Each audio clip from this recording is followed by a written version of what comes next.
Misaotranao ny safidiny Sky One TV androany ary tonga zao teo ny fandarana fasafasa raha ianao amin'ny fotoana toy izao vita soa ny Krismasy daholo tsika rehetra ary engany mba sambotratra ny taom-baovao ary mba ho taona sambatra ho antsika rehetra ny taona zay ho avy iny isaky ny zoma moa ny fandarantsika amin'ny ora toy izao larana fahafolo androany raha tsy diso mifanisako fa za sy nahiry matematika loatra tany ampianarana fa ny vahintsika androany dia andrareziny fanaovan-gazety sady vavolombelon'ny tantara ihany koa satria efa ela mihitsy izy nanao gazety ary efa niriaria tany ambadiky tany andalatsara ny fitondrana ny fandimby teto hatramin'ny fahaleovantena tsy izany fa i Jacob Andriambelo manahoana tompoko manao miserondiva manao ny miaraba mijery ny Sky One rehetra ary miraritra koa amin'ny tratrarana Krismasy izao farany taona izao dia samy tratrany ho avy tratrataona ho avy tsy diso angamba eny mety hainao moa zany ohatrany hoe modeste dia mety raha miteny hoe andrareziny fanaovan-gazety dia mety miteny hoe tsy tena marina zany fa amiko sy ho an'ny mpanao-gazety maro dia izay ny zavatra misy satria ianao nanomboka tany amin'ny Courrier de Madagascar tany amin'ny taona 80 tsy le Courrier de Madagascar taty aoriana fa zay ny Courrier de Madagascar voalohany tany amin'ny taona 80 rehefa ianao nitondra ny Madagascar matin taty aoriana moa nisy journal de Madagascar JDM taloha koa fa tsy le taty aoriana ary teo amin'ny tsy haiko efapolo sa firy taona teo amin'ny sehatra ny fanaovan-gazety elaela ihany taoriana JDM mbola nisany hoe la lettre confidentielle de Madagascar la lettre confidentielle de Madagascar ny fito taona teo ie ary ankehitriny eo amin'ny observateur fa ino moa manoratra ohatrany hoe éditorial sisy fa talohan'izay tena nitondra ny gazety mihitsy ary araky teneniko teo ny riaria tena andalatsara ny fitondrana ny sesy andrendray raha tsy teny andalatsara fa nipetraky teo ambony latabatry ny fitondrana ny sesy mihitsy zay aloha mety marina kely ihany mety marina ihany indrindra tamin'ny deuxième république satria tamin'izany fotoana zany vitsy ny gazety miteny frantsay fa ny gazety teny malagasy no maro ka ohatra ny voantsy foana ary raha ny deuxième république no tsaiviny eto dia tena ny aina izay natao hoe censure tena fijaliana mihitsy amin'ny fiainan'ny gazety natao hoe censure satria tara foana vao mivoaka ny gazety dia betsaka ny exemplaire tsy lafo noho ny fahatarany gazety tamin'izany fotoana zany ka zay anisan'ny zavatra nampalahelo fa tsy maintsy fanakaiky tamin'ny pouvoir eny zany satria atsondrareo foana isaky ny misy zavatra reo za zao tamin'ny deuxième république avec eux imbetsaka mihitsy niaraka tamin'ny président Ratsiraka nivoaka tany velany indrindrindra amin'ny conférence ny OUA io conférence ny OUA any Afrique io ngamba firenena efapolo mahery no hitako zany hoe ny efa nanao tour d'Afrique mihitsy ianao zany azo lazay d'Afrique dia ny renivohitr'ny Afrique ny ankabeazany hitako nefa tsy ny tany Afrique manontolo satria isaky ny efatra andro ny herinandro zao be indrindra mipetraka amin'ilay izy indrindra tao Addis Abeba Ethiopie fa hitako dao ny avaratra atsimo ny Afrique io fa hitako dao ho resantsika dao za rehetrarehetra zany ny resaka ny fivoaran'ny fanaovan-gazety teto Madagasikara ianao moa teo ny resaka sivana nandritran'ny république faharoa ny firaisanao latabatra amin'ny mpitondra ny fanesy ny olana isan-karazany sy ny zavatra nafinaritra ihany koa teo ny fahatsirovana nafinaritra ihany koa teo amin'izany fanaovana gazety zany fa araky teniko teo be da be ny zavatra momba anao na zavanao koa raha misalasala inona ary ny anomboana azy dia ozy nanapa-kevitra aloha tomboka amin'ny fiatomboany ty misy oronan-tsara lefako dia manaraka an'ity oronan-tsara ty zavatra resantsika rehefa avy eo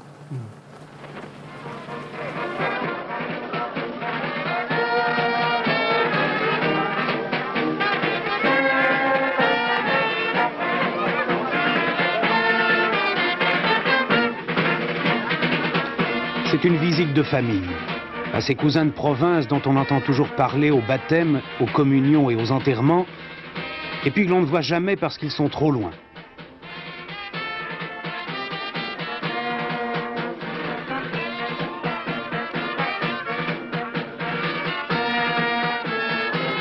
Enfin, un jour on se décide. On se décide à faire un pèlerinage sur la tombe du grand-oncle Gallieni, de la petite cousine Ranaval et de ses descendants. Je vais donc vous conduire en famille. D'abord chez le président de Siran et sa femme. Les voici. Lui, en costume national, le lambe, qui drape orgueilleusement les hommes et les femmes, qui porte les enfants, qui enserre les morts.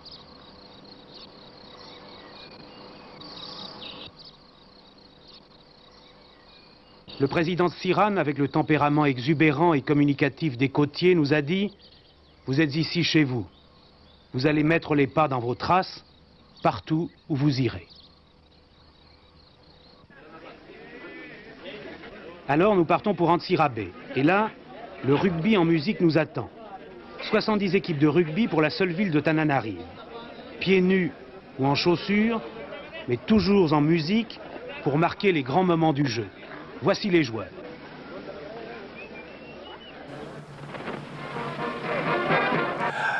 Iry a horonan-tsary fananokona rehefa mihitsy ohatra mamitana kely ihany ny taona 80 indrindra ny mombanao nisesaka Antananarivo teo nisesaka Philibert Ratsirano filohan'ny Repoblika voalohany dia nisy koa resaka Antsirabe tany Antsirabe nanomboan'ny fiainanao moa zany tany Antsirabe satria zay dia azony hoe vakinankarana kanefa tany ampiandroany taona maro tany apapolo taonany maro nanomboka tamin'ny andro Andrianampoinimerina zany dia nandefa général anankiray ny Andrianampoinimerina atao hoe Andriantompokonarivo dia zay no azo lazaina hoe razabe anay satria nalefa nanafika ny vakinankaratra dia raha ny tena marina zany araky ny tsilitsofina tavela taminay taranaky ny Andriantomponarivo io zay teraka teo feno arivo ary Andriamasina valina le manambonina tamin'izao fotoana io dia nojerena ny arbre généalogique fitenena dia azonay atsaina hoe izy zany tena razabe taloha tany zany hoe taloha moa zany Antsirabe tsy tao anatin'ny fanjakana merina fa izy na fanjakana manokana rehefa tateo riny Andrianampoinimerina nanafika dia lasa tafiditra anaty fanjakana merina dia zany nalefa nampandritany tany zany io razambe lehibe dia zay natonga reo lasa mpitsokovo izy amin'ny fitenenany nisy sary tsiranana koa teo satria ianao nareo moa zany fianakavianareo dia anisany nanakaiky ny fitondrana tamin'izany satria ny dadanareo rainareo dia ministra ny dadanay dia mpampianatra aloha tena ampiandohany ary nampianatra tamin'ny tanàna maro izy any Antsirabe Fianaratsoa Morondava fezivezina anaraka azy nareo zany nanaraka azy fotsy zato Fianaratsoa nanteraka dia ny zoky tany Morondava taka zany dia misy zany tao Antsirabe fa tao Antsirabe zay nanomboka mipetraka tamin'ny 1943 mipetraka tao Antsirabe zako vao roa taona tamin'izany fotoana zany dia nipetraka tao amin'ny atao hoe école régionale satria ny dadanay mpampianatra tamin'izany fotoana zany dia taona isin'ny tao Antsirabe zany nianatra mihitsy dila tamin'ny sekoly teny frantsay foana satria tamin'izany mbola fotoanany colonie dia ary anisan'ny souvenir ny zavatra talona tamin'izany fotoana zany momba tamin'ny 47 ohatra dia tao amin'ny école régionale tao Antsirabe za vao enina taona tamin'izany fotoana nahita maso mihitsy hoe ireo misy prisonnier tifirina mpandanatany teo tokotanin'ny MDRM reo zany MDRM reo dia nitifirina zareo teo tokotanin'ny sekoly mangalangalatra varavarankely fa tsy mahazo mivoaka tamin'izany fotoana zany fa hitanao ihany nitifirana azy hitanay nitifirana azy ankizy enina taona zany ve tsy tena hienjana be ny enjana mihitsy nahitana zany tena zay raha be ny dadanay fihinana taonareo aza mijeridera zany aza mijeridera be reo nareo dia zany anisan'ny souvenir tamin'ny mbola kely fa mindresaka momba ny dadanay anao fa izy ray aman'reny be tamin'izany tamin'ny lafiny fampianarana ary Andriamatoa ohatra Rakotomana Honoré ny mpianany Raphaël Jacob ny anarany Jacob mpianany ary anisan'ny mpianany fadadara ankehitriny dia Rakotomana Honoré zay président Sénat ary tamin'izany izy tena anisan'ny defa nicuisine zany lehilahy zany tamin'ny nahavanana azy teo amin'ny lafiny fianarana fa ny dadanay zany anisan'ny nitaiza azy tamin'ny fampianarana zany fa taty aoriana kosa tamin'ny 1958 fotoanan'ny loi cadre dia vola frantsay mitondra tamin'izany dia mitady zay olona apetraka amin'izay toerana tokony apetraka rehetra ary tamin'ny loi cadre moa zay nataon'ny patrouille tamin'izany hoe loi gadre kanefa tamin'ny fiderin'ny mpanjanatany tamin'ny fotoana zany de hoe fampianarana le malagasy hitondra de efa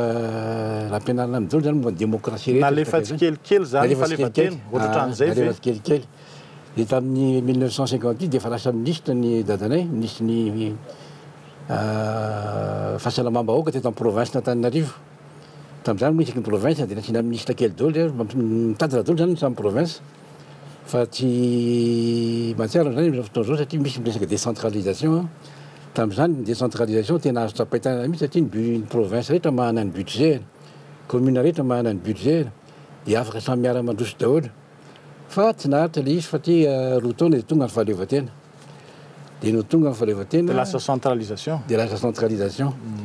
de tsy rana niakatra président de la république tamin'ny taona 60 ka fa mbola lasa ministre any izy tateo aorina fa ny dadanay aloha mbola nanao député izy aloha sy vice président ny assemblée générale nandritry ny folo taona fa tamin'ny taona fa raiky amin'ny fitopolo nisan'ny affaire monjadona tany Morondava tany Toliara tany Atsimo de niady koa tamin'izany fotoana zany ny président Tsiranana sy ministre Resampa fa Resampa sika hoe hanao coup d'état hanongana ny Tsiranana de limogé zany hoe niandroany tamin'ny gouvernement ty Resampa de nifampantany zareo izy natao solon'ny Resampa tao ministère ny agriculture de ny français moa tamin'izany no nanjaka de français miteny hoe Jacob Raphaël Tsirabe satria zany nomination dadanay tao Tsirabe zany a ny administrateur maire no antaniny hoe izy olona tena de ny monseigneur évêque na Tsirabe mbola valado tamin'izany fotoana zany izy nadio hoe Raphaël Jacob ray aman-dreny mahavita aloha tsara mihitsy izy izy mahay mifandray amin'ny tambanivohitra sady mpampianatra mahay mampianatra ny vahoaka sy daka zany de zay na ministre de l'agriculture azy a nanomboka tamin'ny fotoana fohy fotsiny hoe nanomboka raiky amin'ny fitopolo ka hatramin'ny roa amin'ny fitopolo nitsaran'ny fitondrana tamin'izany fotoana zany raha mifahazoako anazy zany satria izy teo amin'ny fitondrana foana ministre député sy ny sisa nareo na mbola kely ary mbola tanora sy mbola kely tamin'izany mifanerasera tamin'ny mpitondra matetika any azo zay tao anatin'ny fitondrana mihitsy ny dadanay ka de nareo zany ny mifanerasera am'ireo mpitondra namany zay ka ny tenanay zao raha navita fianarana Tanadafy alefa Tanadafy de noho izy kaikaiky ny fitondrana tamin'izao fotoana zany a nahazo bourse mosa hoazy nazahoany vatsim-pianarana tena mora hoazy nazahoany vatsim-pianarana zahako sy zandriko nahazo bourse daholo tamin'izao fotoana zany nazahoana andinianatra Tanadafy fa talohan'izay aloha niakatra eto Antananarivo nianatra vola 6e de efa niakatra teto classement teto Antananarivo tao amin'ny lycée Rabearvel aloha voalohany de nisy inondation tamin'ny 59 de raha fina tena amin'ny lycée Galiani satria ny lycée Rabearvel ty amin'ny Bacartier be da be ny rano tamin'izany de nafina classement tena amin'ny lycée Galiani de nanomboka tena amin'ny lycée Galiani tamin'ny 59 ka hatramin'ny izy ny tsaronao niara-nianatra taminao tamin'izany misy maro natao amin'ny lycée Galiani fotsiny betsaka izany ka betsaka mihitsy raha amin'ny olona fantatra ankehitriny zao Ravony sy Francisque Ravony sy Manandafy Rakotondrina de raiky lasa tamiko mihitsy tao amin'ny terminal samy nanao philo zay fa ohatra hoe ministre taka ny Rakotonainy be me reny a ray génération taminay keo reny a fa izy nanao mathématique de lasa misy ny fitaterana izy tateoria rabe Manandafy sy Francisque Ravony ve raha tamin'ny anao niaraka tamin'ny satria ny ray classe mihitsy nareo asa ny raha ny ray W tsy fantatro efa hitanao tamin'izany ve ny zavatra ho ataondrareo tateoriana ohatrany hoe Manandafy ho lasa mpitolona be mpanao politika be Francisque Ravony moa izy lasa avocat de lasa nanan-karena be de rehefa miverina nanao premier ministre efa hita ihany tarakely any tamin'izany fotoana zany tamin'izay satria zahay reo no nanorona voalohany atao hoe club UNESCO de Madagascar efa nisy ny club UNESCO tany amin'ny firenena hafa tany a tany Frantsa ohatra tany Canada ana firenena francophone ireny fa zahay teto Madagascar de zahay ireo maro Ravony sy Manandafy reo namonana club UNESCO ka le club UNESCO io karazana formation tsara ihany satria manao conférence zay de mijery momba ny fampandrosoana de manao enquête momba ny industrie ny fambolena de manao conférence araka zany de nareo manasa olona manam-pahaiza manao conférence tao amin'ny lycée Galiani eo ka le mpampianatra tonay tamin'izany a philosophe anankiray atao hoe madame Anne-Marie Gogel zay grande famille avy amin'ny grande famille intellectuelle avy anandafy zany avaram-pianarana tena goavana misy satria ny anadany zany olo zany a président sénat tamina fotoana zany dia anankiraiky conseil efa fantatry ny betsaka nafantatry satria rerana zay a tam'izany fotoana izy mbola tanora professeur histoire géographie fa tia loatra Madagasikara dia za fa lasa talena gazety a no mba niangaviny satria za mpianana zany taloha aloha hiverina any Madagasikara mataovy ny intervention reo hiverina dia za zao nanao intervention tany amin'ny fitondrana tamin'izany fotoana zany a dia nitafiditra teto Madagasikara izy any nanao nampianatra teto mipetraka taona maro dia nanambady gasy mihitsy ala fandaniny ny vadiny tala dia zany ny souvenir dia rehefa avy moa zany a nakany ivelany nahazo vady-fianarana dia nianatra nanao gazety Anao gazette des l'école de centre de formation des journalistes et de perfection des journalistes. Fa école faran'izay malaza zany satria anankiroa ny école tany France dia ny école supérieure des journalistes tany Lille. Ka betsaka mihitsy mpanao gazety avy any France sy any Afrika, même avy any Asie koa niformena tao. Ka amin'izao fotoana zao efa tsy misy toy ny école io fa lasa ny institut d'études politiques. Tafiditra anatin'ny institut d'études politiques zany a dia lasa branche amin'ny institut politique ny atao hoe journalisme any Paris amin'izao fotoana zao. Nianatra fotsiny ve anao tamin'izany sa efa nanao gazety any? Nianatra dia isaky ny vacances manao stage. Isaky ny vacances dia manao stage ka gazety Paris zao François Combat zany efa nianaovany direct daholo. Dia any province sud-ouest, ouest France, le Dauphiné libéré. Gazety lehibe daholo a. Place lehibe daholo, gazety régional lehibe daholo. Dia rehefa avy eo moa zany ianao vita fianarana dia niverina taty Madagasikara tao amin'ny Courrier de Madagascar. Courrier de Madagascar.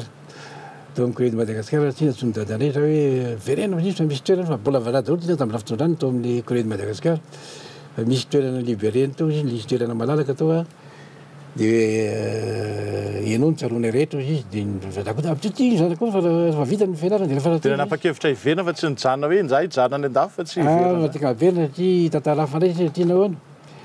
satria ny dadanay dia olona faran'izay nampalahelo tamin'ny fiainany a teo amin'ny lafin'ny tokantrano sy ny fianakaviany zany nampalahelo satria nahoana maty ny vadiny vao sika amin'ny telopolo ny fotoana ny reninay niteraka anay dia maty za zany tamin'ireny maty vao fito taona mbola manana fahasarovana kely vitsivitsy ana fa zandriko zanaka tsisy mahafantatra ny reninay niteraka anay ka raha velona tolotolo zay a nisy 4 fa lahatelo talohako a maty dia tsisy fantatra lahatelo tateorina maty reo fantatra fa zandriko dia ny reninay zany lasa lamatoa dia lasa lamatoa dia ozy dadanay hoe la ozy izy lamatoa tsy maintsy mody voalohany tsy mahazo manambady vazaha sisa mahazo manambady vazaha fa la tompony anarandray a tsy mahazo manambady vazaha faharoa manarakaraka izany a rehefa tokony mody dia mody fa tsy mipetraka anandafy sisa rehetra raha mipetraka any dia mahazo fa ela zay dia tsy maintsy nody dia za olona nanatoko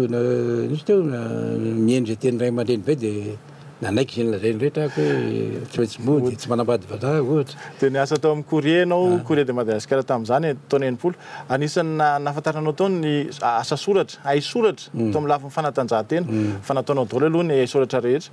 dia nisy fotoana tiako resahana vetivety tsy dia nety tsara ny ina moa zany ny baolina kitra teto Madagasikara fa resy foana manao jeux olympiques dia tsy tafavoaka manao dia farany nesorina le président fédération dia nisoloana délégation spéciale dia anao tafiditra tao anatiny tia misy oronan-tsary nalaiko tamin'ny sarimihetsika ny totosain'ny Bertin Andremiarnosy tantaran'ny baolina kitra malagasy miresaka momba an'izay. 1968, les éliminatoires des Jeux olympiques continuent. Victoire contre l'Éthiopie à Mamassen par 1-2-0 en match aller et lourde défaite de 8-3 à Addis Abeba lors du match retour. Madagascar loupe alors la qualification aux Jeux olympiques de Mexico 1968.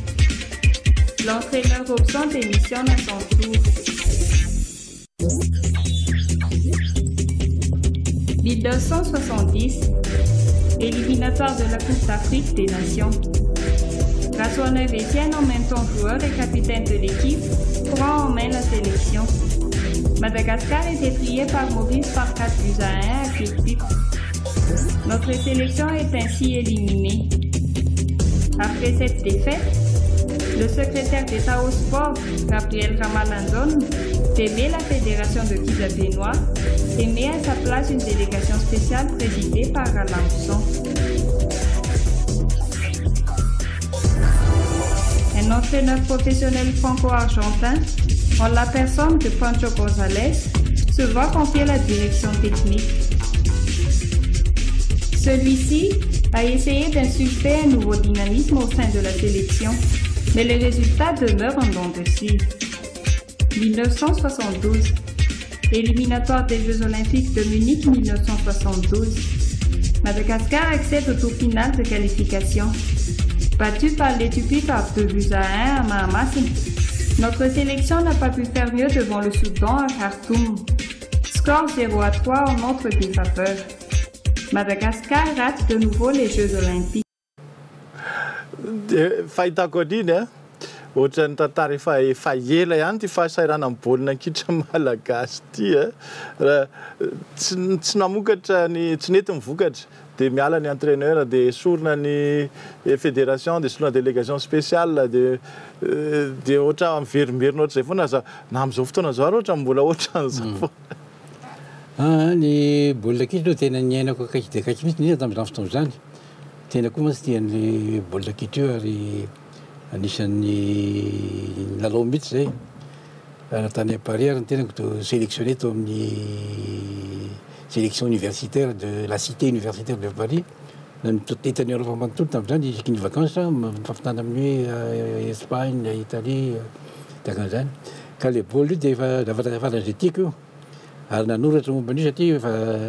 za tany mamaky article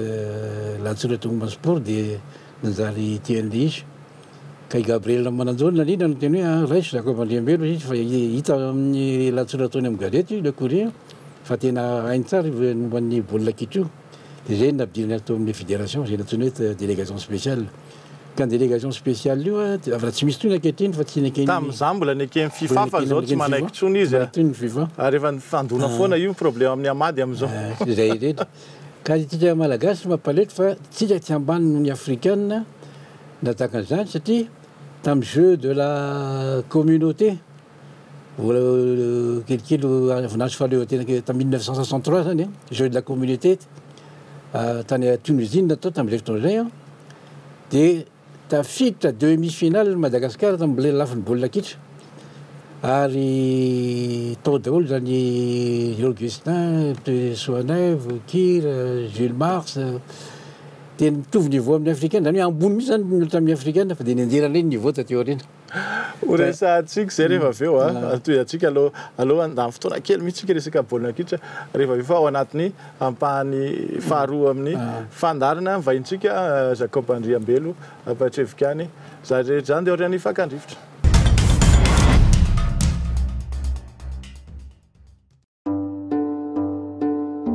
La beauté est la marque du bonheur. Au fond du charme se trouve la beauté. Charmel Beauté, le salon qui vous rend vraiment belle, radieuse et raffinée.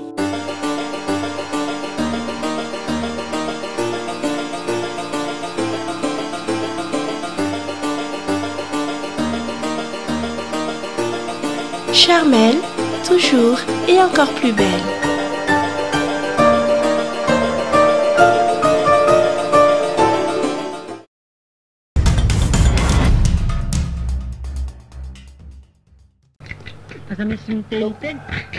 Misaotra anao ny safidy hatranin'ny Sky One TV tonga soeto amin'ny fandaharana fasafasa raha zay anao vao nanokatra ny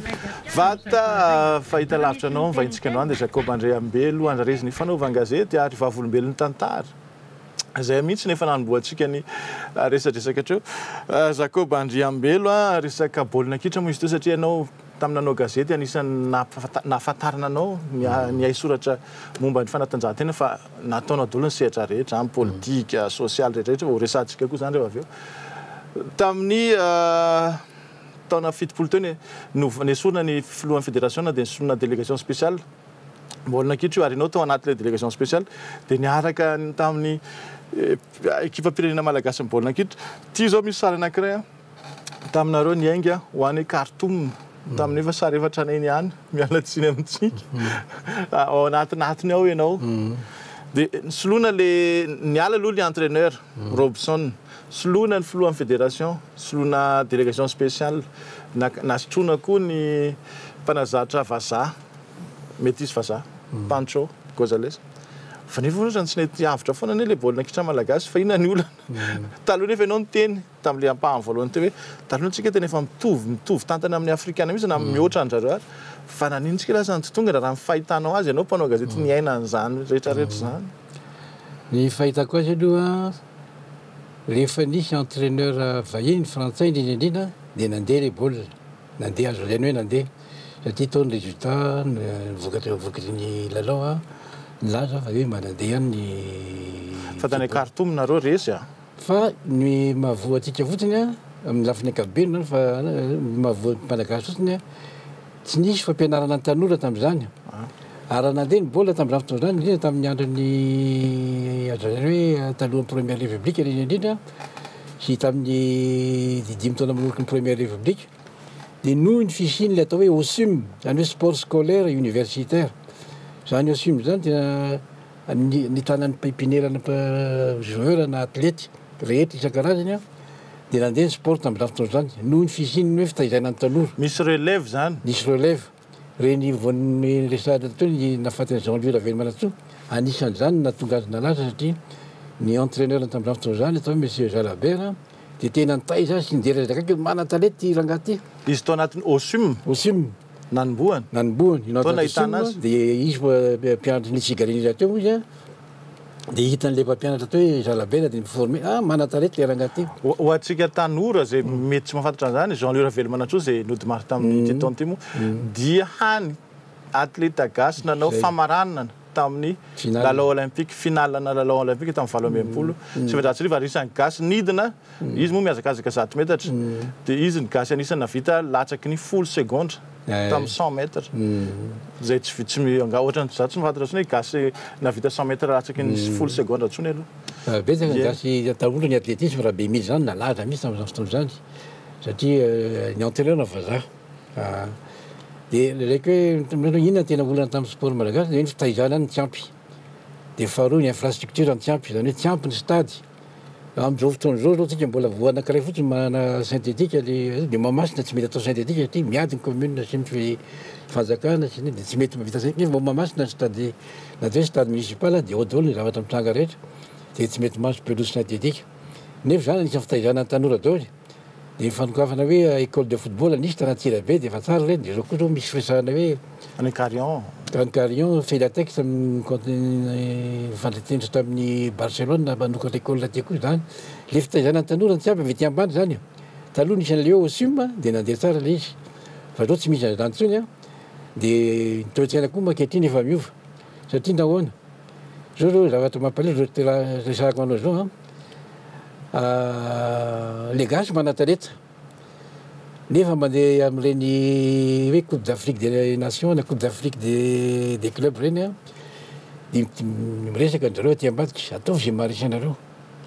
misy mivarotra lalao ve efa naheno an'izany ve anao efa naheno ary porofon-jareo joueur mihitsy satria nahoana varotra lalao izy dia mahazo vola avy amin'ny lalao manao resy zany manao resy ka la mandresy zalahy le vola pelatana nomeny fédération azy vola kely fotsiny argent de poche kely fotsiny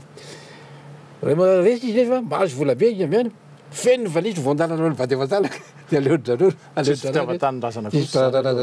dia le tombontso kely azo am'izay zavatra zay no ataony ke zay mampa le toetrany zany eo le fitaizana ny tanora tsy ampy dia hitako fa tsy ny mpitondra koa manao azy ataony amin'ny resaka hoe fédération faly amin'le toerana satria le toerana mamy dia mamy satria manao vezivezenera zao tontolo zao mihetsiketsika ny dollar teo moana anazy ingazy zerbilatera hoe mizara dollar eto sy aroa anisan'izany nazo an'izany koa ny gasy fa eo amin'ny lafiny officialy mba tsara koa nataon'ny fédération internationale tsy voaporofy ny loha tsy vola ataontsika hoe mba tsy hananantsika olana zay tsy voaporofy fa eo amin'ny lafiny officialy fédération internationale io mba nanafiny fédération gasy koa nahatra amin'izao fotoana zao ary hoe ty fikarakarareo ny football any Madagascar dia misy subvention ataon'zareo zany ianao moa zany tany amin'ny taona 9 rehefa miverina vita amin'ny fianaranao fanaovan-gazety tany France dia mivena teto niasa tamin'ny Courrier de Madagascar ny teneniko teo Courrier de Madagascar tamin'izany fotoana izany taona 90 andro ny tsaranana nalaza be hoe ireo gazety mivoanjo izy ny fitenena gazety namany frantsay tena mitombona tokoa ve zany fa za mbola kely tamin'izany any tena naheno ohatra fitenenana aingana ihany zany zavatra zany hoe jugement rapide ny teny frantsay rahafatinehitra manao vary amina fa ny be mpialina ndray tamin'izany fotoana zany satria io reny gazety frantsay teny frantsay zao fa be da be teny frantsay dia ohatrany hoe zavatra lelazany io dia référence zany io zavatra io ka ny namana tamin'izany fotoana zany mahery vaika mihitsy sakany hoe mongo vaovao mpinamana zay ty velana fa eo amin'ny lafiny efina dia mane asiny mafy hoe gazety mivoanjo reo satria vazany akabeazany tao vazany nanomana an'io gazety io ary tsara fantarina ihany angamba ny andohan'ny Courrier de Madagascar io avy amin'ny tsiranana zay niteny tamin'ny général de Gaulle hoe zay mila gazety any Madagascar voatery ko fiarovateny zany tamin'ny 1960-61 teo dia eno izy ny général de Gaulle dia vita be koa ny filo africaine nanan-kevitra ohatr'izay anisan'izany Côte d'Ivoire Houphouët-Boigny Sénégal Léopold Sédar Senghor ny Cameroun Ahidjo nangataka tamin'ny tsarana daholo dia ozy de Gaulle d'accord dia nanokatra dia fonony de Gaulle nangonony de Gaulle ny imprime rehetra tamin'ny fotoana ady tamin'ny ady lehibe faharoa ny imprimerie ny résistance zany tafika miafina zany nanohitra ny Rainboot dia nanaovana an'ireo gazety tany Afrika manontolo zao dia nisan'izany Madagascar dia mbola tsisy gazety mpitondra gazety formé moa zany tamin'ny fotoana zany nazo fiofanana zany dia vazaha daholo nitondra zay nteniteny gazety mivoanjo fa na izany na tsy zany tonga ny roa amin'ny fitopolo satria malaza hoe nareo gazety mivanjo miaro ny tombotsoa mivanjo dia nidoran'ny olona ny trano fanotam-printy ny Le Courrier hito ny sary tamin'izany tsy haiko raha mety miverinao an-tsainao hito sary hito taiza ianao tamin'io ka tamin'ny roa amin'ny fitopolo 13 mai 13 mai efa tao anatin'ny délégation spéciale ny baolina kitra ako dia no nitenako mba mahita riran-kely amin'ny fitenena anglisy dia za no miteny anglisy anatin'ny le fédération io le délégation spéciale io dia voateny hivoaka foana na tamin'ny Afrique du Sud miaraka amin'ny Saint-Michel tany Zambie miaraka tamin'ny Saint-Michel dia tamin'ny équipe nationale voateninao eo hoe tany Éthiopie Soudan ary Zambie dia Soudan Éthiopie Zambie dia tamin'ireny firenena ireny mitantona ny équipe nationale tamin'ny zany dia tamin'ny 13 mai 12 mai fo 13 mai manofy aho tao amin'ny efitrany fampinibahiny ny hôtely zany taiza io tany Soudan Khartoum dia hoe mikrotsana be Tananarivo mainy gazety dia zady zany nofiko zany aho tsisy naveta zany rekta amin'ny radio miteny anglisy tany Soudan dia Madagascar misy an'izao sozao tena to hitako nofo zany dia tena nisy le izy tena nisy le izy fa taty Madagascar tena hita tsara hoe mba hitao koa ny gazety Courrier ka ny namainy gazety Courrier nisan'izy hoe niaraka tamin'ny vazaha ary ny endrikendrika natao tamin'ny première république moa dia be loatra ny vazaha tao anatiny ary ny vazaha no mitondra anisan'izany Christian Sadefo na izaho tao amin'ny gazety ary dia namely mafy ny fédération tamin'izany fotoana zany itorian'ny Kida Benoît dia Kida Benoît miteny amin'ny zala frantsay namany amin'ny présidence hoe mba teneno kely ny dia lehiben'ny Courrier de Madagascar fa mba sika loatra Jacob aminay dia niteneny le patron ny vazaha hoe calme-toi un peu fa attention ça peut aller loin cette histoire testé taminao mety ovinao tsy natahotra ie rehefa vita moa zany mainy Courrier fanananga nisy ihany gazety nitsanga tadireo Madagascar matin tianao no mpitondra anazy ainao notoniany lahatsoratra rehetra ny taona maro ary araka teneniko teo hoe vavolombelony tantara satria niaraka nafantatra mpitondra maro nafantatra ny tsiranana nafantatra ny ratsiraka nafantatra mpitondra maro tsy vita ny tena andalatsara ihany fa tena indraindray niakatra teo ambola tabatra ny zara latabatra niaraka tamin'izareo mihitsy ity misy sary kely momba ny mpitondra nisy hatramin'izay efa nitondra Madagascar daholo na ny avy eto ampovoantany na ny avy any anindrana araka io sary io tsisy afaka ite mihitsy hoe izahay ohatrany tsy de nitondra firy fa samy nitondra teo daholo samy nanao an'izay nataony teo daholo na teteza mity na ny filoha voafidy na ny filoha tsy voafidy enimpolo taona maheran-teo aoriana mbola ao anatin'ny firenena tsy mandroso ihany tsika atao hoe firenena mahantra ihany amin'ny mampanao gazety ianao sady vavolombelon'ny tantara nafantatra tsara ny fitondrana tsiraidray inona no sakana inona no isatra mahatonga antsika mbola ao anatin'ny firenena tsy mety mandroso mihitsy hatramin'izao zareo raha hitarina moa resaka mety ho lava ihany fa zavatra ray lehibe ihany tiako zavatra ray nareo tiako tsindriana manokana voalohany indrindra avec le recul no teny frantsay zany hoe efa théoriana lavitra ka fanao fampitana amin'ny république isan-karazany zay nisy teto dia betsaka ny mahatsiaro tena fa hoe tamin'ny andro an-tsirana nafinaritra hoe tsy nisy ny sécurité afaka mitsangatsangana mivezivezy amin'ny avenue sy tagnazany nisy film ary indray mandeha fataona visivisy vato nalefanareo hoe Antananarivo tamin'ny 1956 nafinaritra mihitsy nijerena Antananarivo tamin'izany ao anatin'ilay film olona sary tao amin'ny télévision nalefanareo dia hoe nafinaritra mihitsy ny lalana madio ny olona madiotra fina koa sady mitsangatsangana tsisy fatahonana na miraiky amin'ny folo alina ary nefa zao zany tsy possible tsony zany tsy mety tsony zany zao fotoan'izao inona zavatra niseho ka tamin'izao fotoana zany fiheverako azy raha zany mila mahatsiaro hoe tamin'ny premier république tsara dia sarotra aminazy hoe nefa zay ny zava-misy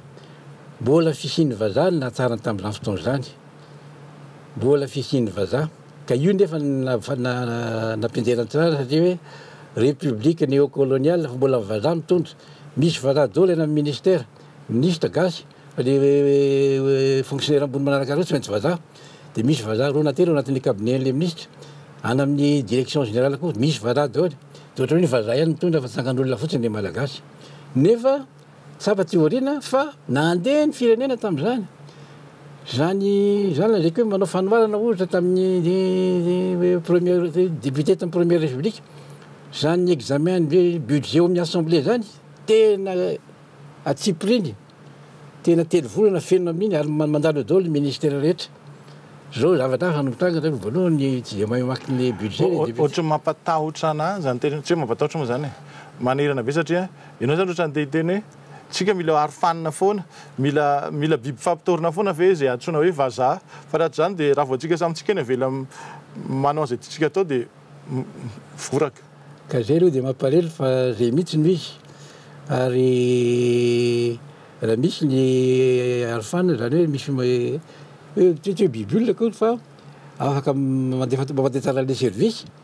dia mandeha le izy ny malagasy ve zany mila olona mitondra karavasy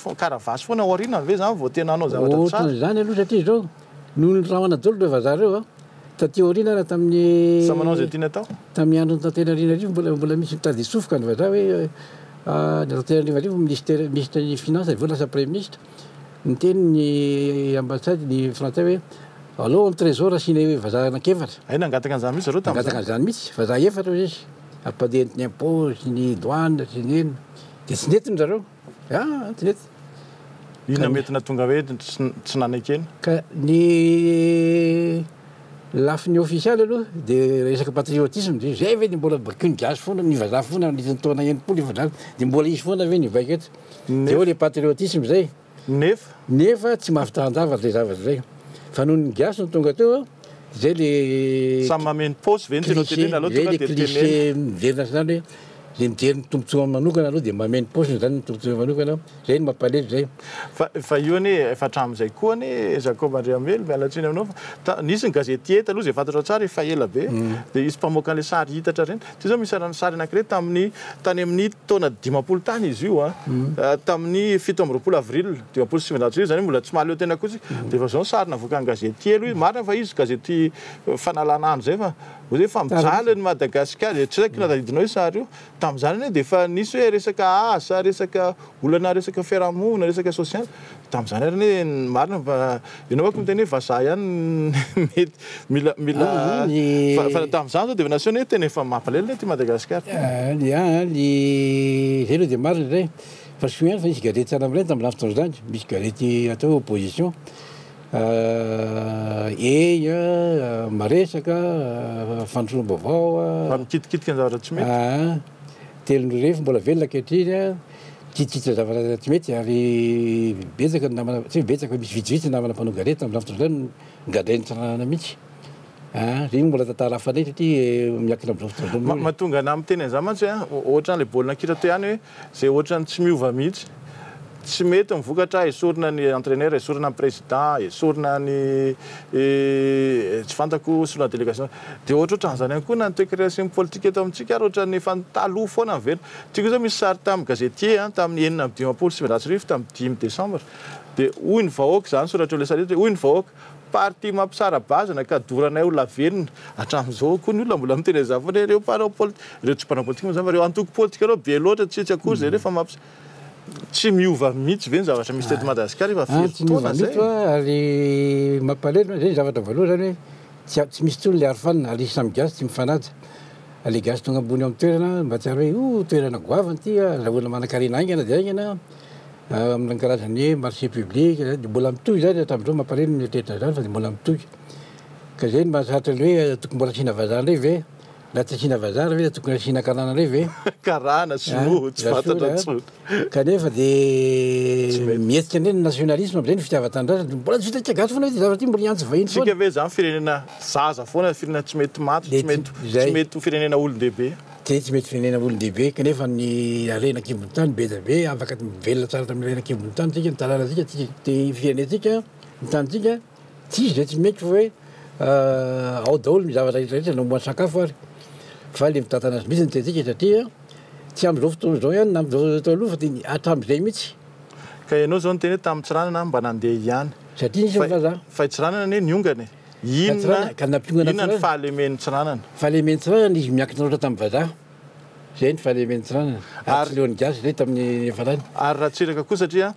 mitohy foana moa ny tantara ty zao misy sary ratsiraka taloha aloha aso ihany aloha hoe tamin'ny fisoratana mpanambadiana nisy Céline ratsiraka io Céline io Céline Velonjara ianao nafaritra ny ratsiraka ary fampizaha latabatra tamin'ny ratsiraka misy tamin'izany fotoana zany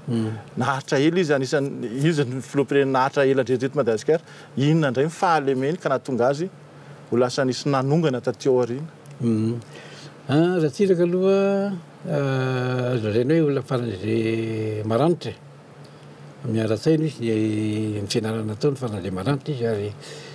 ary lolana mamaky boky betsaka mihitsy izy mandeha voyage amin'ny avion miaraka amin'izany amin'ny première classe miara Madagasikara dia mamaky boky foana nataony raharaha fa tena olona farany zay tena inona ny boky mivakiny tamin'izany no tadidinao boky politika ny ankabeazany ohatra hoe boky malaza rehetra dia vidinina tsara dia vakiny dia vakiny nareo ka mba mifanao ela dia aloha fa za manadazy aloha fa izy manao ela koa fa ino izy tao dia zay toa hoe ratsiraka anisan'ny maranitra kanefa zao no raika anao raika anareo mijery indrindra ratsiraka dia tena nampiavaka azy amin'ny rehetra tany am-boalohany dia noho izay le fitenena hoe vazaha no nanjaka ka zay tsy mila vazaha manjaka izany aty amin'ny taninay nanomboka tamin'ny 72 dia ndroana ny ambassadeur atao hoe Delaunay dia ratsy be dia nataony nivoaka tamin'izao ny franc dia nataony solona ny accord de coopération nataony atsiraka daholo zany zay azo nisorana français ny ndroana ny tany mialamina tany Diego tany Antsirabe dia tena hoe atsika gasy zao ny fotoana gasina ny fampianarana ka milafiny anankiray lajerena ohatrao dia zany ka tena elahy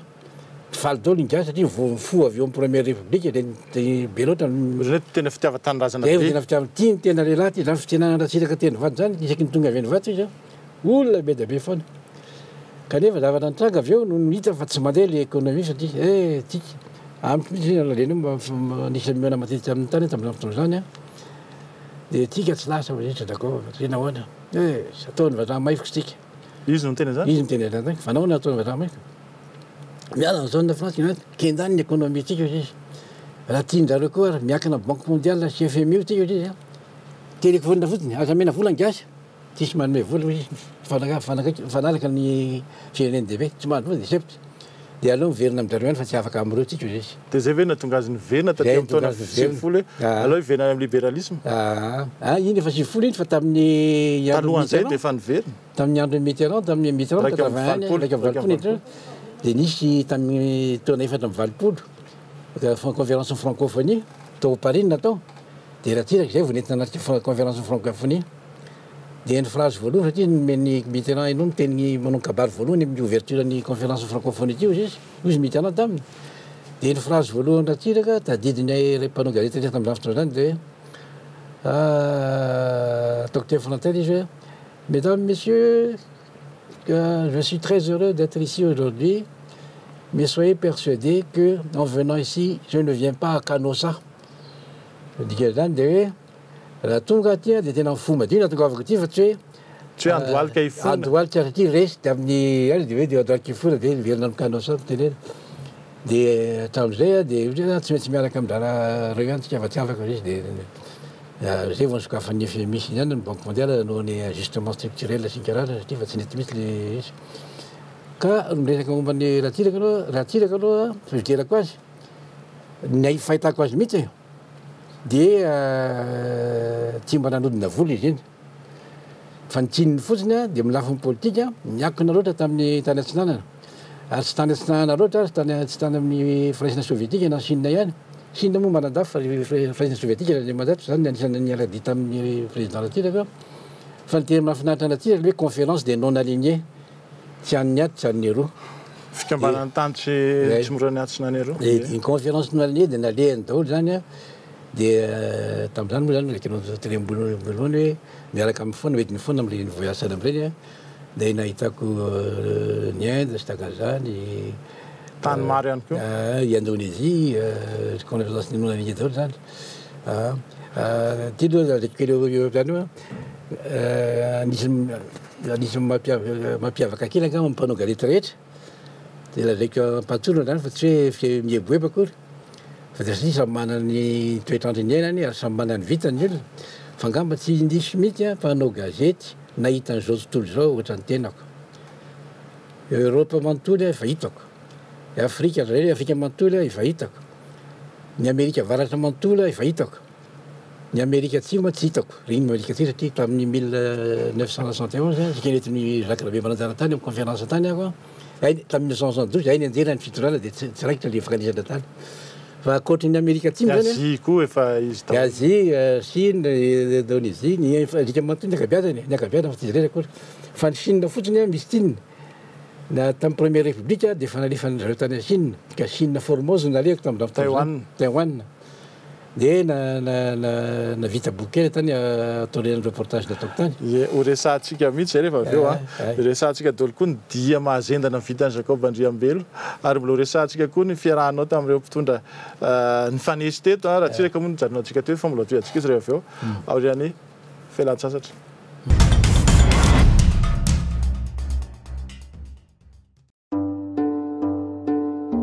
La beauté est la marque du bonheur. Au fond du charme se trouve la beauté. Charmel Beauté, le salon qui vous rend vraiment belle, radieuse et raffinée.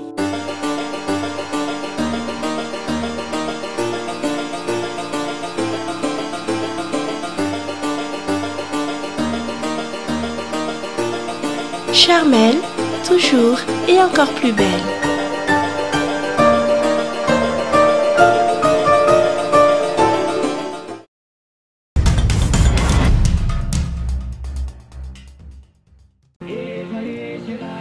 Nisotranao safidy ny Sky One TV foana hatrany hatrany ary indrindra ny fandarana face à face miaraka amin'ny Jacob Andriambelo. Irany lolo sy ny tariny alefantsika teo Zimbo satria resaka momba ny Zimbo mihitsy rehefa avy eo momba raha tsy mandrava fa na izany ary toy ny ampahany faharoa satria fa ampahany fahatelo tsika zao ampahany fahatelo sady farany mbola toy antsika ihany aloha ny moa zany fitondrana fahavolombelona ataon'ny Jacob Andriambelo mpanao gazety momba ny fitondrana ny sesy teto Madagasikara resaka raha tsirakitsika teo nefa ataorina tsika koa nisy ny antsoina hoe Albert Zaf professeur izay asehontsika ny sary tranotraneny any tsy dia naharitra firy izy nisy ny fihetsiky ny herivela raiky amin'ny 20 tondra izy ary rehefa vao nisy nanongana indray tamin'ny fomba mihaja inona indray ny fahalemena teo amin'ny fitondrana Zafy ka tonga tsy navita hatramin'ny farany raha mifahitanao azy amin'ny mampanao gazety. Ny fahitako azy aloha voalohany fahatongavan'ny président Zafy teo amin'ny fitondrany a dia tao aorianany fihetsiketsehany Hervel ka ny Hervel moa dia nisy karazana Hervel anankiroa Hervel Rasalava sy ny Hervel anankiray ka tary izy fa lasa korazana fa nisy fahadisoan'ny fahadiso kely n'Andriamantataka any tamin'izany fotoana izany satria nahoana tamin'izany fotoana izany a noho fivoahana tao amin'ny fitondrany Ratsiraka ary Ratsiraka anisan'ny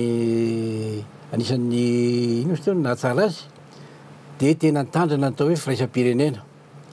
hoe Merina sy Gautier raha Merina no toera tanandraiky tanankiray dia ny faharoa ny adjoint tsy maintsy Gautier ny ambony ankiray Merina tsy maintsy eo ambany dia voan'izay ngamba ny azatarisa fa lasa korazana ngamba zay ny eritreritry Richard Andriamanzato fa rahandrany sy nisy tokony Richard Andriamanzato miakatra président tamin'izany fotoana izany fa voan'le firaisany hoe Merina sy Gautier dia aleo Gautier ny hitondra zay nahatonga ny Zafy Albert lasa nisy fitanilana ve zany lasa nisy nandringa zany le fitondrana ve ozy izy ianao dia tsy hoe nandringa akory fa tonga lasa président zany izy dia eo voagaka hoe te lasa président izy ty koa tsy niomana tamin'izay nefa dia vita tamin'izany te izy no tamin'le fitondra tao amin'ny Hervelona raha aman-dreny indrindra tamin'izany sady Gautier tsy maintsy Zafy natao izy Richard Andriamanzato fa tsy zahako faharoa izy natao zay natavitra azy tao ka atao koa izy nanao ny parti UNDD ary Ngarakoty vahiny no lehibe ny tao dia ohatrany ataoko rehetra tsy maintsy misy clan isan-karazany misy ny ady an-tranao anatiny zany a dia ohatra ny fahatongavan-Ratsiraka premier ministre dia ohatrany karazana boto force mihitsy mbola tsy vita koa ny nomination dia efa tany amin'ny radio izy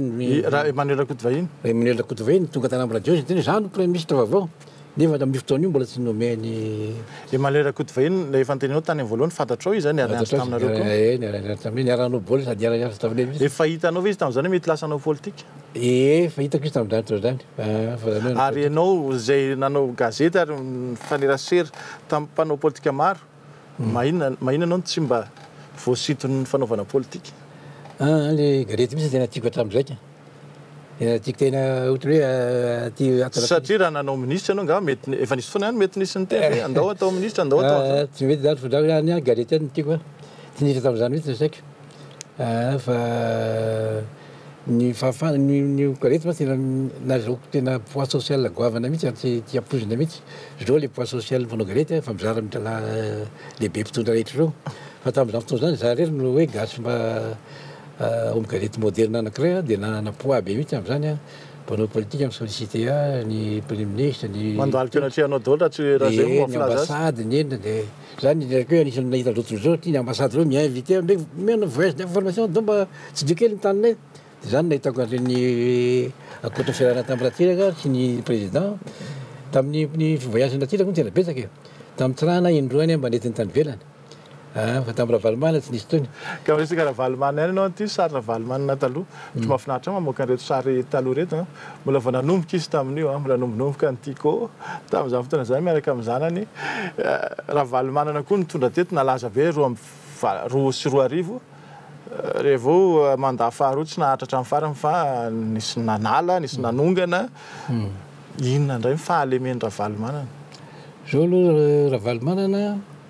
zavatra itazomy tantara momba azy dia izy no président Merina voalohany indrindra hatramin'ny siny fahaleovan-tena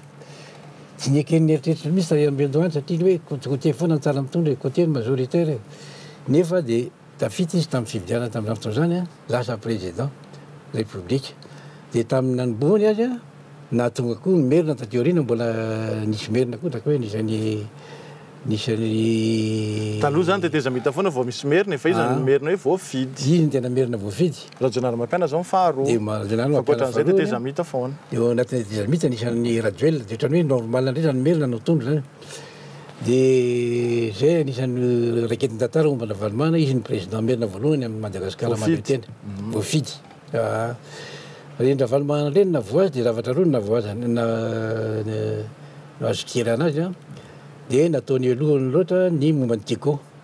zany ny affaire ny Tico ny affaire rehetra momba ny Tico dia tao anatiny tao ary zay ny navoaziny tamin'ny hoe nafangaro miveny raharaha pirenena raharam-panjakana sy raharaha manokana dia nandroso be ny raharaha manokana satria izy eo amin'ny firenena dia reny ataony fitenena ankehitriny hoe délit d'initié satria ampifangarony ny raharaha-pirenena ny raharaha personnel sy ny raharaha fanjakana ny raharaha-panjakana zay ny amin'ny lafiny économique ny tena fa izy navita zavatra be ary misaron'ny olona malagasy ny tiavany azy momba ny lalana indrindra navita lalana be zave mihitsy izy a tamin'ny fotoana zany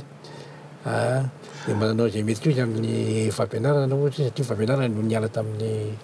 resaka malgarisation tamin'ny andro ratsiraka dia namana fampianarana sy ny fahasalamam-boaka mananao zavatra koa izy fa ny tena défaut ny Ravalomanana fahandroany tsy nahatsapy izy tsy nahatsapy izy hoe miaraka amin'ny frantsay na hoela na hoaigna tsy maintsy miaraka amin'ny frantsay ohatran'le tenenao hoe ratsiraka raha ny aiky zay ratsiraka ny aiky fa eto Madagasikara ve zany tsika ve zany dia efa tena hoe mofo mamy natokana ho amin'ny frantsay zay ve zany ny tena marina aloha tenenina mivantana ny resaka zay aloha dia marina re satria nahoana tany amin'ny kolonia dia zanatany frantsay tsika dia tonga ny ady tamin'ny 39-45 dia farana ny ady dia nisy le atao hoe conférence de Yalta zay ny zarainy le firenena dimy lehibe indrindra nandresy tamin'ny ady zarainy zao tontolo zao tia anareo tia dia Madagasikara makolonie frantsay dia Madagasikara dia any Frantsa dia niza zany tsy afaka miditra eto mihitsy zany tsy hoe tsy afaka miditra eto fa frantsay zany tena lola arana lahatra amin'izao fotoana zao resaka communauté internationale lola arana frantsay ka Ravalomanana angamba tsy dia natakana andreo dia niady tamin'ny frantsay tsy afaka misy vahiny mihitsy zany afaka hoe tsofotsofi misy maky miteny aloha tsika ala amin'ny frantsay ndao iaraka ny amerikana iaraka ny anglisy tsy possible tsy possible zany satria ohatra ny amerikana raha resaka amerikana azy ianao ny amerikana na ny anglisy tsy hanao zavatra mihitsy zay palelo amin'ny frantsay fa tsy maintsy miera amin'ny frantsay anohitoana ny tombotsoa amin'ny frantsay anohitoana ny tombotsoa amin'ny frantsay fa tsy miera amin'ny frantsay zay manao zao mety hoe dia fanaraka isa amin'ny lehibe ka izany zavazany hoe zavatra tsara sa ratsy Jacob Andriambe ka zay mipetraka izao tontolo zao misy n'izao mondialisation koa amin'izao fotoana zao dia tsy afaka mihitsy fa tsy mandala amin'ny grande puissance foana tsy maintsy mandala amin'ireo foana tsika dia zay no tsy azony olona midao hialaka amin'ny amerikana indray ny amerikana nge faly ary gasy mahazo agoa 100 millions de dollars fa ny amerikana miolona zay tena miaraka aminy raha kely dia kely indrindra volameny amerikana 1 milliard de dollars amin'ireny namany takany hoe Égypte Israël sy dia kely indrindra miny mitafika égyptianina aloha mahazo 1 milliard de dollars isan-taona fantako tsisy dikany mihitsy any mamoaka 1 milliard de dollars nefa tsika faly ary mahazo 100 millions de dollars vola be koa zany satria tsika vola be taipôsy fotsiny zany taipôsy aminy fa dia zany zay ny navoan'ny Ravalomanana zany tsy nahatsapa an'izay zavatra zay dia ohatra nilika amin'ny frantsay dia tantara ilaza azy fa rehetra nisy nampidera azy tantara ilaza azy ozy ianao anisan'ny tantara ihany koa ary niainanao ianao mpanao gazety misy tamin'izany fotoana zany izahay mbola tsy tao anatiny 1 febroary 1977 nahafatesany colonel Richard Tsimandravy taiza ianao tamin'izay fotoana zay déjà tamin'ny 10 zany fa rédacteur en chef ny Courrier de Madagascar ty zao ny sariny tamin'le nanomezany raha manantsoa ny fitondrana azy zany tamin'ny 10 febroary fa tamin'ny 1 febroary nao taiza rédacteur en chef ny Courrier de Madagascar koa matin dia tany Dorano fotsy zay nipetraka tamin'izany fotoana zany dia alefaka ny radio automobile dia nisy teo nisy pobasy tena noso izy dia avy eo niakatra tena Ambojatovo dia tao maty ny colonel Tsimandravy mbola tsisy famarera teo ny ana tsy nangana trano fa miverina nakana-piasana ndefa andalam-panao gazety nijery tany Ambojatovo sy takana zany ka nahafaty ny colonel Tsimandravy aloha mampalelo ny milaza azy fa tsy ho fantatra mihitsy za mino fa tsy ho fantatra mihitsy zay olona namono azy ka ty zany misy sary ty zao misy sary sarynyty olona ity dia tsy zany fa Izimbo miaraka amin'ny basy maro vava-jiosy diso izy tamin'ny maty ny filazana aloha zao dia Zimbo no namono azy marina sa diso Zimbo atao amin'ny teny frantsay hoe lampiste zany hoe fitaovana atao fitaovana fotsiny atao amin'le famononan'le Tsimandravy zany fa efa complot mihitsy cinéma reny zany comédie Zimbo cinéma satria misy diminazy Zimbo tamin'izany fotoana zany asiana petraka Ambojatovo dia raha vao mandalo ny tômôbila Tsimandravy dia mitifitra fa sady firina koa nefa rehefa avy eo raha firina koa rehefa avy eo de maty moa Zimbo de maty izy satria sacrifiena zao tamin'izany de maty fa ny fahafantaram-pahalala azy a efa maty taloha zay ny colonel Tsimandava ka ianao zao teny teo hoe tamin'izany haino radio izy ianao de ny radio miteny izy pobasy teny anosy Ambojatovo fahafantaran'ny olona azy zany a ny vitsivitsy-pahalala azy masy hoe toa efa nisy pitifitra toa Tsahamanitra izy olo izy io tsy fantatra tamin'izao fa nisy pitifitra toa nanana fusionnette de tena nisy io zany ny filazany tena malala azy aloha eny tompo hoe ny teo izy de efa maty fa nampidirina zay mbota ry Ambojatovo ny tifitra feno balle ny carrosserie 404 ny tomobilin'ny Tsimandava tamin'izany fotoana izany feno ba de maty ny chauffeur maty daholo de tao anatiny izy de zay nanaovana tantara hoe maty Ambojatovo ny cinéma le teny Ambojatovo cinéma le teny Ambojatovo nisy namono koa raha Jimbo avy satria olo kafanay avy aty amin'ny torokafy mipitrina Jimbo de sy namono hita miala tsiny a fa hiteny anarana kely a anarana efa miverimberina foana misy miteny raha tsiraka namono azy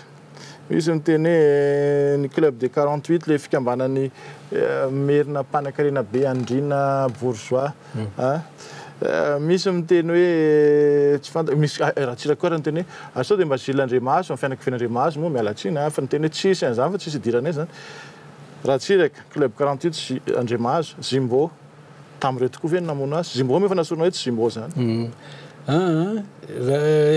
raha tsiraka tsy namono azy na Andriamaso koa tsy namono azy club 48 club 48 koa tsy namono azy mivantana fa tsy ao anatin'ireo mihitsy zany tsy ao anatin'ireo mihitsy fa ny nampifandray tendro ny club de 48 sy ny vadata amin'ny première république zany hoe mbola vadana fa hita amin'ny fotsiny de hoe tsy ekena raha ny fiavian'ny Tsimandava no atao président de république fa tsy anaiky an'izany mihitsy ny merina fa rehefa tsy merina Takaramana-Tsoa de tokony Cotier no président de république de zay angamba le tao hoe nisy costami tamin'ny club de 48 zay bourgeois zany hoe ny andrina rehetra tao fidronana tao Tananarivo sy manan-karena rehetra zay tsy nanaiky mihitsy hoe olona raha Tsimandava anie zany tena tsy tiany betsaka ny tsy tia azy tamin'izy hoe lasa nitondra zay tamin'izy ministre tsara Remir Albert ny teny ao anatin'ny bokiny hoe tamin'ny raha Tsimandava nanaiky an'io fitondrana io de nanao soniany fanameloana azy ho faty izy zay mihitsy filaza satria efa voratara-piandohany fa tsy mety atao président izy ministre de tsy manina ministre izy fa le président de république mihitsy tsy nekeny zareo tamin'izany fotoana zany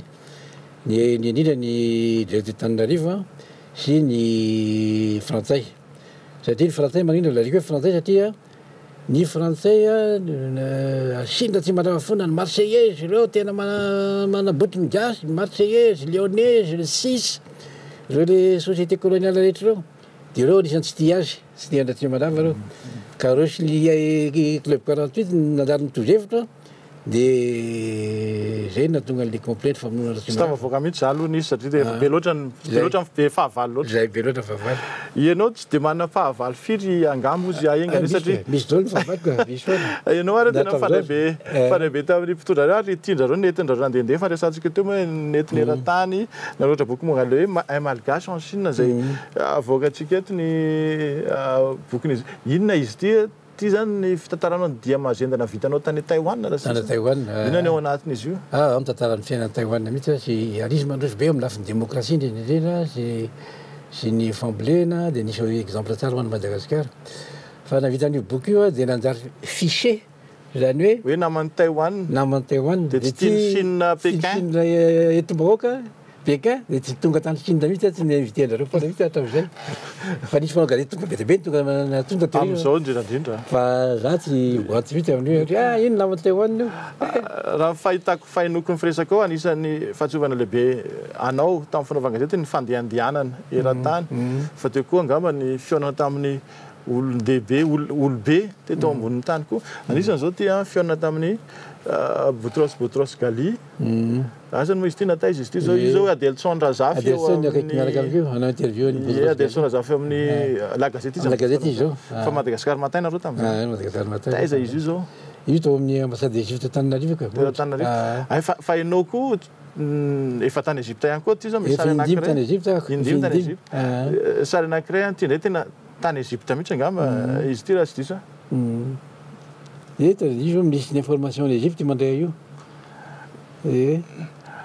Iza daholo tadidinao fa iza daholo ny olobe teto ambonin'ny tany satria efa tadidinao daholo ny toerana nalehanao amin'ny tany fa ny olobe fanina taminao mifandray taminao. Dia tamin'ny fotoana zany président ny Chine libre nandray ahako fa adinika avao ny anarana zao efa maty ny adala. Sarotra be koa ny anaran'izay. Fa ny olo tany Afrika ohatra Senghor reny efa intelo ny efatra nandray ahako tao à Dakar. Houphouët-Boigny takan'izany koa ry Ahidjo takan'izany koa ry Kenneth Kaunda tany Zambie efa nataoko interview daholo zany. Da ty Europe moa ry tany Frantsa indrindra Yves Impy tany amin'ny Élysée ndraiky ny Giscard, Raymond Barre, Mitterrand takan'izany efa nitangitako daholo. Chirac koa taty aoriana fa ry Sarkozy tsy tratrako tsony. Mitterrand indrindra Mitterrand. Dia reny zany fahatsiovana tsara fa ina fahatsiovana mangidy.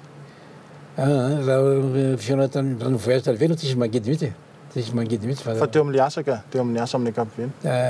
Teo amin'ny asa amin'ny ankapobeny. Le recteur anaty ny censure nampalay indrindra ny enana censure tena mampalay indrindra. Tamin'ny fotoana Ratsiraka io. Tamin'ny fotoana Ratsiraka io. Kanefa ny Ratsiraka mpinamana be.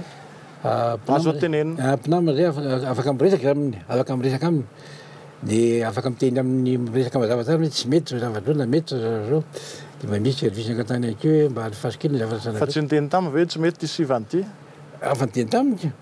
C'est pas possible. Il faut tenir une gazette film, une gazette pendant interview de 20. Tu m'as dit que alors si n'ayant. Là il faut nous dire, là il faut nous dire. T'as ni banaliser, là il faut la censure, l'autre qui me code de la communication. Il y a un petit peu. Mial tu devais citer un code de communication, un code liberticide, il faut nous n'ani fafa ni pendant gazette. Je m'amarre dans un. Fa kanefa eran'izao tontolo zao nakaviazan'ny firenen'be rehetra raha ny firenena tonontonona manana code de la communication daholo karaza hoe aro faniny mpitondra io a mba tsy hisiany zava-miopefy zany ka censure moa dia efa nisy karazana ino sy teo tsy hiteny amiko ianao hoe ilaina ny censure tsy miteny ilaina anao tsy taila ny censure so dia mampatahotra zany averena censure fa ny hevitra efa tamin'izay fotoana zay mihitsy rehefa règle générale anarantana ampianarana mihitsy zany hoe tsy mety ny gazety ninona gazety hoe embrigadena zany hoe atao anatina gadraina anatina lalàna mifehy azy tsy afaka mihetsiketsiky zay no nahatonga an'le hoe miverina matetika tamin'ny momban'ny code de communication io a nahatonga an'le hoe article 19 ny déclaration universelle des droits de l'homme dia manaiky ny mety misy ny fahalalahana eo fiterena sy ny fanoratana tsy izy zay tsy manaiky an'izany fa adihevitra hafa indray moa dia hoe raha resaka fahafahana ny fahafahana tsy maintsy misy fetra hoe ny fahafahanao a tsy mahazo mihoatra an'ity sy mandona fahafahan'le manaraka atondray zay le principe anankiray ka resaka le code de communication tamitsika za mahita hoe tsara io code io fantatsifantatra le ministre anao andrindra tsara io ary fantasonina daholo le zavatra mety fandika rehetra nefa dia mbola azo lazaina hoe azo tsaraina misy izy teo marery kely ny mpanao gazety tsy ho dia afaka misy fahafahana loatra zany fa ny amin'ny code io raha tiany andeha tiantsika andeha code de la communication io dia tsy maintsy zaraina ny andraikitra ny mpanao gazety ohatra dia mijery akaiky ny atao hoe déontologie fa ny mpanao gazety kosa mieritreritra mijery tsara ny fepetraitra momba ny déontologie hoe tsy maintsy jery tsara ny fahafahana mba tsy hanalabaranaka olo sakazany mandeha io ary ny fitondrana samy mana zay hevitra momba ny fitondrana ankehitriny fa za mieritreritra hoe raha ny fitondrana ankehitriny efa nisan'ny le figadrana mpanao gazety tamin'ny taona lasa io tamin'ny 2014 moa iny dia mpanao gazety rolaly ingadrainy teny Tamora dia za mino fa nahita ny réaction tamin'ireny fitondrana tamin'izao fotoana izao nahita tamin'ireny tsy hanao an'ireny tsony izy malaky ireny misy le dépénalisation amin'ny code de la communication rehefa miatry code de la communication za mino mihitsy fa tsy ampiatran'io izy raha tsy mieritreritra tsara hoe ho asiana tokoa ve le olo ty de ina ny sady atao le amty olo ty zany hoe misy fizarana ndraikitra zany ireo raha mandraina ndraikitra daolo na ny fanjakana na ny mpanao gazety a de mety misosay azy zany le izy izay koa angamba ny teny farany arahantsika ny fandarana angamba tsisy teny mavesatra sy tsara mihoatra an'izay a misaotra anao Jacob Andriambelona anaiky vahiny fandarana fasafasa androany misaotra betsaka anao Fernand Donnier ary miaratsy indrindra fa le misy teo le zavatra resarina lava loatra le izy vitsivitsy any vola ka raha ny zavatra niainanao aloha de tsy ampy ny fandarana anankiray afaka mivelanao manaraka misaotratsika rehetra koa ny safidy ny Sky One misaotratsika nijery mpijery manaraka tsy tapaka ny fandarana face à face amin'ny manaraka indray ny fotoanatsika amin'ny herinandro mandra-piandry an'izay de sambara daoly ary ende tsara